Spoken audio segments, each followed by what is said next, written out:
which is very apropos for Canada. And two lovely sunny days. Yeah, and 2 lovely sunny days. I don't know how many seasons we'll be able to provide you with while you're here, but also, more importantly, a very warm welcome from the people of Canada and the Greek diaspora.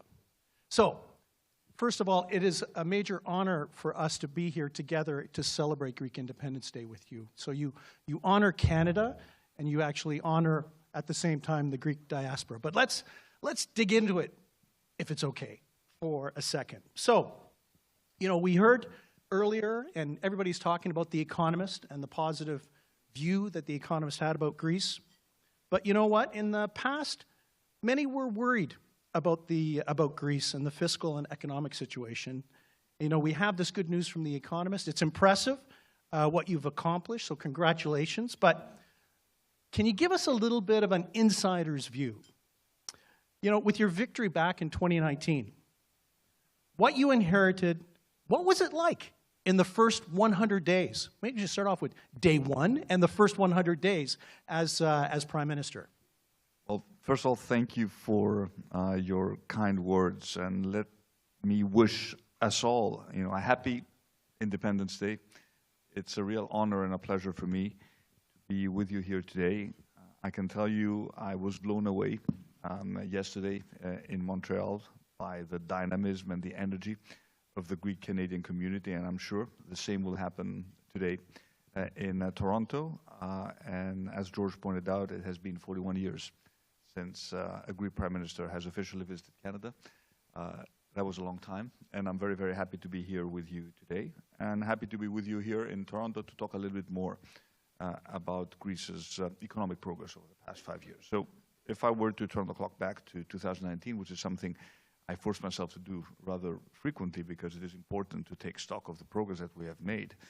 When we came into power in 2019, Greece was still considered by many the black sheep of the European family, an economy which at the time was underperforming, still in a state of essential sort of monitoring by the European Union, not an attractive investment destination. And we knew at the time that our first priority was to move Greece up to a high growth trajectory. Of course, then we had to deal with the COVID pandemic, but the fundamental economic policy that we pursued has overall been successful. We reasonably lowered taxes without threatening the fiscal balance of our macroeconomic position. We significantly improved the regulatory environment, providing a stable and predictable business context for businesses to invest. And I think that the story of El Dorado in many ways is indicative of the progress that we had achieved. And I do remember our first discussions with George. Rightly so, the company was very frustrated with its interactions with the previous government, simply because they couldn't really figure out what exactly the government wanted to do with the El Dorado investment. We had very honest and frank discussions, and we found a way to progress with a project that is very important for Greece. We set out the rules. El Dorado delivered and complied. And now we have a leading Canadian mining company active in Greece, creating hundreds, if not thousands, of jobs in a relatively poor area of the country, engaged in responsible ESG activity and contributing significantly towards the Greek economy and the Greek finances. And this is only part of the story, because we have been able to make Greece an attractive investment destination for investments from numerous sectors. Just recently, a few days ago, The Economist published its annual survey related to the business environment, and Greece posted the largest improvement of any other country that has been tracked by The Economist. So I think there is a general consistency in the story that we have been telling for the past 5 years. This is something which is recognized by the markets, by the investors, by the rating agencies. But at the end of the day, businesses and investors, vote with their, they vote with their feet. And if they're active and present in Greece, that means that they see significant upside for their investments. I think George is right. The story is out. And now Greece is no longer the sort of eccentric, contrarian story back in 2020. It took us a lot of effort to convince people to buy into our story. Now it is much easier to do so, but we acknowledge that there is still a lot of work to be done to maintain the current momentum. You know, what I find impressive is that this has happened in 4 years. You know, the interesting thing for this crowd here, and in this crowd we have Canada's top business leaders and top investors, and they're interested in hearing the story about Greece. You know, but one thing I'd like to add, when you talked about the biggest improvement in terms of the environment, governments create the environment. You know, entrepreneurs create prosperity. And you know, I think the reality is that what you've been able to do in a short period of time has been quite impressive. But it can't have been that easy. Like, the way you're just talking now, Prime Minister, it sounds like it was very easy. I became Prime Minister, we started turning things around. It's just so wonderful. But was there, no, seriously, was there a turning point for you and your colleagues? I know you had the vision and you're leading the government, but was there a turning point where you said, hey, things are going to start to change perhaps sooner than we expect? You're right to point out that obviously it was not a walk in the park, and there were lots of bumps down the road. But what I can tell you is that I'm lucky enough to have been able to build you know, a very good team around me. And the fact, I think, that we had an absolute majority in Parliament, both in 2019 and in 2023, made our lives much easier. Why am I saying this? If you just look at the European environment now, you will realize that, as you pointed out, of course, you know, the political landscape to a great extent determines the economic environment. And there are not that many strong governments with a strong mandate to actually implement reforms. For example, look at a country such as Portugal, which has done well.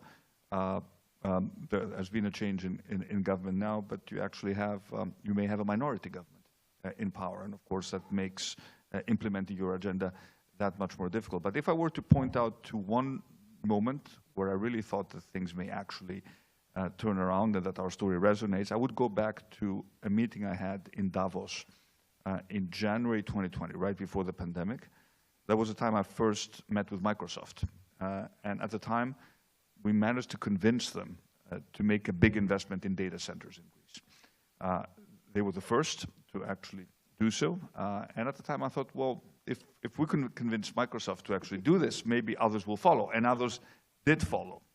So I think that was a moment where I felt that at least when it comes to making our case to important international investors, at least people were willing to listen to what we had to say. Of course, then we had to deal with the pandemic, where we spent a lot of money, as most governments, all governments did, but I think we did it in a smart way in order to make sure that we actually save jobs and lay the groundwork for the post-pandemic recovery. And I think the second moment where I thought we are doing something important was when in July 2020, we actually managed to convince our European partners to set up what we call the Next Generation EU Fund, which is essentially a facility at the level of the European Union that was created to channel funds to member states to help them with their post-pandemic recovery. For Greece, this means an additional 36 billion euros of grants and low-interest loans. So it was a significant additional boost in terms of providing European money to complement the private investments that were already taking place in Greece. So these are two moments where I thought that, well, maybe we are indeed moving in the right direction. And of course, probably the most important moment was our second electoral victory. Because sometimes it's easy to win the first election. Winning the second election as an incumbent in this environment is not easy. So when actually the Greek people gave us a second resounding majority in what was essentially a double election, then I was certain that I had convinced the most important constituency, which is at the end of the day our people, that we were delivering on our promises and that they placed their trust in us to continue for 4 more years. So, you know, it's interesting. You know, I always feel that CEOs and citizens are the same. They want stability so that they can make decisions, so that their families can be strong, so their enterprises can be strong. But let's talk about the Greek brand writ large now. There's been a lot of excitement. We've talked about that. Everybody knows that Greece is a beautiful place to visit.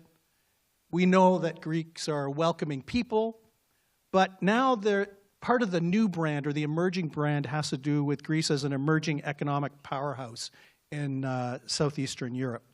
And think of, for all the folks that are here, the business leaders and investors that are here and thinking about where to put their money and where to focus on future opportunities, what's the value proposition for investing in Greece? First of all, the economy is growing, and I think will continue to grow at a significantly faster pace than the Eurozone average. So you're investing in a high-growth economy with a stable macroeconomic perspective.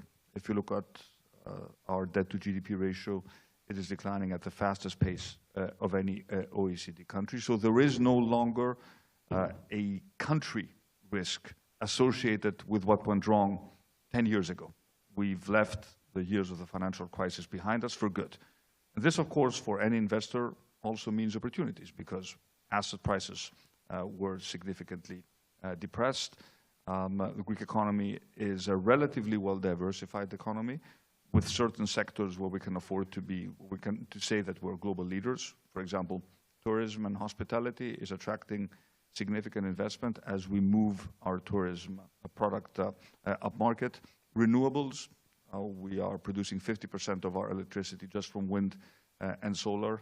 We're one of the leading countries in the world when it comes to these types of renewables. Greece is a logistics center, a natural entry point for trade from the east towards the west or from the west towards the east. Greece as the leading economy in the broader region of the Balkans and Eastern Europe. Greece as a technology center. This may surprise you, but we have a very vibrant tech industry in Greece with many startups, quite a few unicorns that have been created out of Greece, which leverage what is essentially, in my mind, our hidden asset, which is a talent of our people, a public university system that produces highly trained young Greeks eager to work. When, for example, Pfizer came to Greece to set up an AI and big data center, they went to Thessaloniki, our second largest city. They did not go to Athens. They started with 200 people, and they'll be close to 1,000 people by the end of the year. Why did this happen? Because they found great talent. And of course, the other great advantage of Greece is our fantastic diaspora and the links that we can build with Greeks abroad. 500,000 Greeks left Greece, young Greeks left Greece during the financial crisis, and at a time when talent is scarce, some of these people would be eager to return to Greece, provided they can find good job opportunities. Add to that the fact that there are significant European funds, as I told you, to complement private capital that will be deployed to Greece. And of course, as we discussed previously, a stable government. We have 3 years ahead of us, a full second term mandate to deliver reforms and a commitment by us to build upon our success, because it is easy when you win a second term to become complacent. And I will make sure that this does not happen, and my team knows that if anything, we need to push the accelerator rather than the brake. I don't take anything that we have achieved for granted, and I've always believed that you need at least 2 terms in order to make sure that the country has turned the corner for good.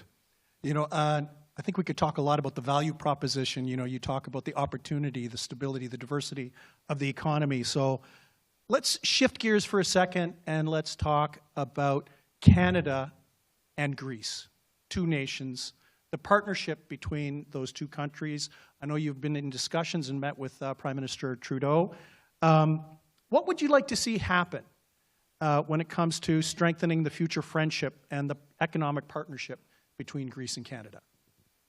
I've had very productive meetings with Prime Minister Trudeau. Greece and Canada are 2 liberal democracies. We share the same values. We are sitting on the same side of the fence when it comes to the big geopolitical challenges of our day, from Ukraine to Gaza. We're both struggling with issues related to climate change, both on the mitigation but also on the adaptation front. We had an opportunity to sign with, in the presence of Prime Minister Trudeau, a new important contract. We are buying 7 state-of-the-art planes to help us with our firefighting efforts, partly financed by the European Union. And of course, we're also sharing experiences when it comes to managing environmental challenges such as wildfires.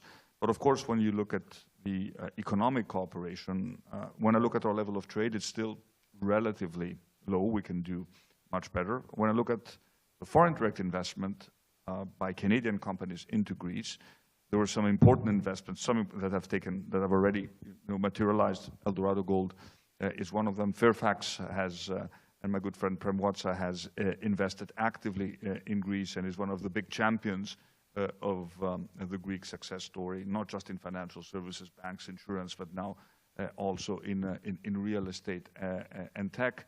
We had PSP investing in the Athens airport, which we floated a few weeks ago. It was an incredibly successful transaction. So there is already a backbone of Canadian investment that has been directed towards Greece. Now the challenge is to move beyond these sort of champions of Greek-Canadian economic ties into a new generation of investors who could take advantage of the significant opportunities that Greece has to offer. But it goes both ways, because we also have Greek companies now, for example, the Nanos group, which plans to invest more than €1 billion in the biggest PV installation in Alberta. This means that we are also leveraging our know-how in order to invest in Canada and sort of complement the green transition of Canada by making sure that you also add renewables, which you will definitely need in your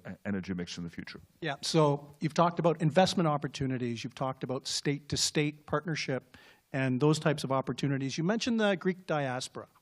If you had a call to action for the Greek diaspora in Canada, what would it be? Here you go, you got the message.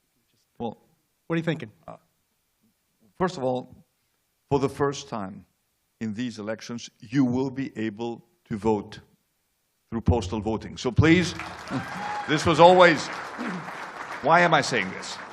It was not obvious. And we have 2 sort of ministers here, Minister Theodorikakos, who was the ex-Minister of Interior, Minister Kerameos, who is the Minister of Interior, working very hard to make sure that we extend the right to vote to our diaspora. We started in the previous elections by setting up voting stations in our embassies and our consulates, but now we moved a step further. Now you can actually vote by simply, if you have a right to vote in Greece, by simply registering on our on the site of the Ministry of Interior, and you, for the first time, will be using postal voting in order for you to participate in the European elections. And this is incredibly important for us, because this essentially is a trial run for what will happen in the national elections. So I understand that the European elections may not be the most important elections for you to participate, but we need a high number of participation in order to convince those skeptics back in the Greek parliament that we actually need to extend the same, not just the same right, but offer the same flexibility when it comes to the national elections. So please participate in the elections. It is important. There will also be, candidates representing the Greek Canadian community. And the European elections are important, because what happens in Europe matters for Greece. It also matters for Canada, because Europe and Canada are partners. And we're not just talking here about, our free trade agreements. We are partners when it comes to facing all the big challenges of today. There are quite a few of those that we need to address. Yeah, exactly. When we talk about the geopolitical situation, you think of things about the war in Ukraine with Russia, think about what's happening in the Middle East. We think about people, and you know what? Canadians and people in Greece worried about energy costs, worried about the cost of food. Not an easy time for anyone. Let's do a little bit of a finer point on the impact from a trade and supply chain perspective of how the conflict in the Ukraine is rewiring, basically, our global economy. And I'd like you to talk a little bit, because one of the most interesting, exciting things that I've heard about is the India, Middle East, European corridor. Tell me about what the vision is, or share with the group what the vision is for that and what it means for Greece, because I think this is at the heart of where Greece is probably going to go. First of all, obviously the war in Ukraine has changed many things on the European continent. Europe, certain economies in Europe in particular, were for a long time incredibly dependent on cheap Russian gas. This has changed, and I think it has changed for good, which means now we need to be more dependent in the short to medium term on imported LNG. And Greece has an important role to play because we are the natural entry point for LNG, not just for Greece, but also for the Balkans. We're actually sending gas to Ukraine as we speak. So we're using the old sort of Russian pipelines, reversing their flow, and sending gas from the south to the north. So this means that Greece has an important geopolitical role to play as an energy security provider for the broader region. But when you look at the way trade flows will shift over the next years, over the next decades, what you described, the India, Middle East, Europe corridor, is for me an incredibly visionary strategic project. Because if you look at India's position as a growing powerhouse, as probably the third largest economy by 2030, an alternative sort of provider of goods and services to China, how are the Indian goods going to find their way into the European market? Well, you just have to look at the map to understand that this alternative corridor, which essentially is also bypassing Suez and the Red Sea, its endpoint is Greece, it's continental Greece. So our ports, our railroad networks, our logistics centers will have a very important role to play. And right now we see tremendous interest in investment in logistics in Greece, and it makes a lot of sense because we have the infrastructure, we have the port, we're investing in our trains. So especially if you look at the area around the Piraeus port, this is becoming a world-class leading logistics center. Of course, this is a long-term project, but if one believes in the potential of India, as I do, when I look at the growth of the Indian economy and its dynamism, and the fact that India will have, I think, a strong partnership with Europe, one can understand why Greece's role in that sort of emerging mega trade partnership is going to be so important. You know, if I may, Prime Minister, it sounds like you're drawing a new map where Greece is right at the very center of the world when it comes to the intersection of Canada, India, Asia. Well, the Oracle in Delphi had made that case, 2,500 years ago. So there we go.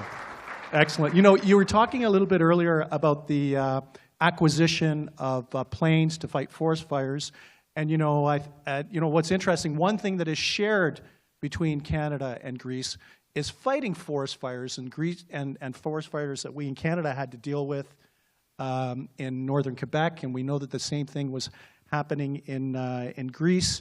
We know that people are worried about climate change, but can you take a moment to talk about the green economy in Greece and climate change? Is it an opportunity? Is it a cost? Is it both?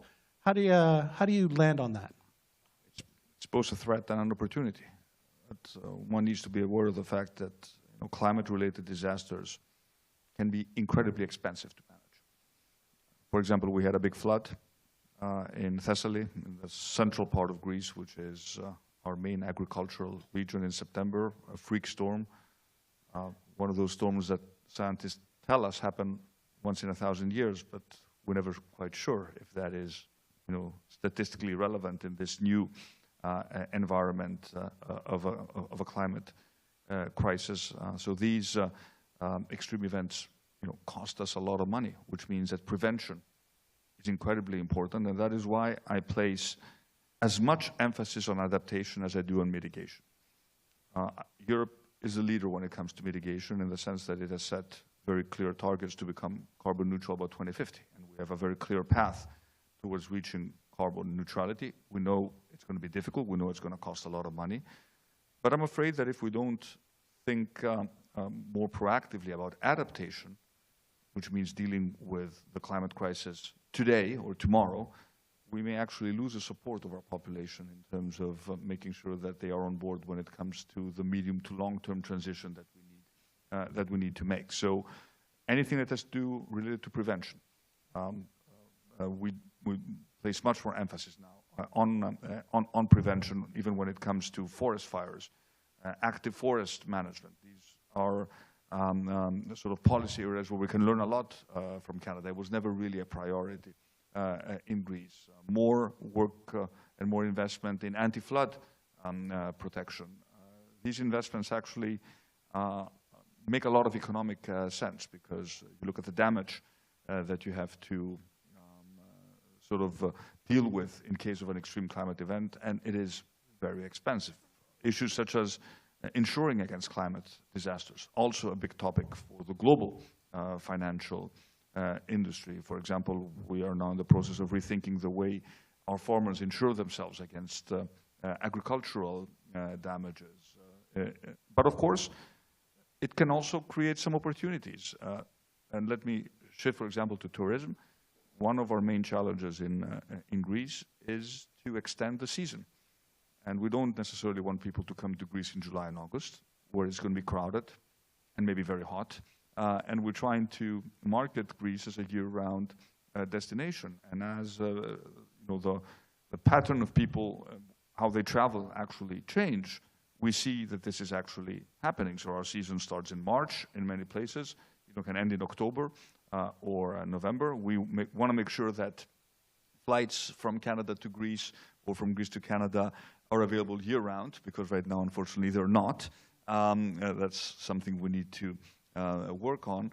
But you know, climate change is also going to have an impact when it comes to our tourist product, and we need to be aware that this is a reality that we need to manage. Super. Okay, final question. You know, you brought up the Oracle of Delphi, right? So let's fast forward 20, 30, 40 years from now. You, as Prime Minister, you have successfully served your country, and you're retired. I don't know if your wife can believe that, but you are retired. Now, reflecting on your vision for Greece, what's the Greece that you want your grandchildren and great-grandchildren to inherit? It's the first time someone puts this question to me, but it's an interesting one, especially the 30 to 40 year. I'll be very old by then, so hopefully I'll still be, relatively healthy to enjoy my grandchildren. But I've been very clear in terms of what I want to achieve with the country. I want Greece to be a prosperous European country, not a lagger, but a protagonist. If you look at countries such as Ireland, for example, that entered the European Union in the 70s and were very poor, and now are way ahead of the European average in terms of per capita GDP. I want Greece to be one of those countries that has actually made this great leap forward. But I want to make sure that the growth we develop has very specific characteristics, that it's sustainable. We focus a lot on the protection of the environment, which in our case is absolutely critical for our main industry, which is tourism. It's inconceivable to think about any other way to develop tourism, but to focus on sustainable tourism. And I want to make sure that we address what I think is the fundamental problem of liberal democracies today, which is income inequality. At the root cause of the discontent within liberal democracies lies the great disparity of wealth between those who have a lot of capital, a lot of wealth, and those who are left behind. So in my mind, the growth that we need to create needs to be more equitable. I'm a firm believer in the dynamics of the market.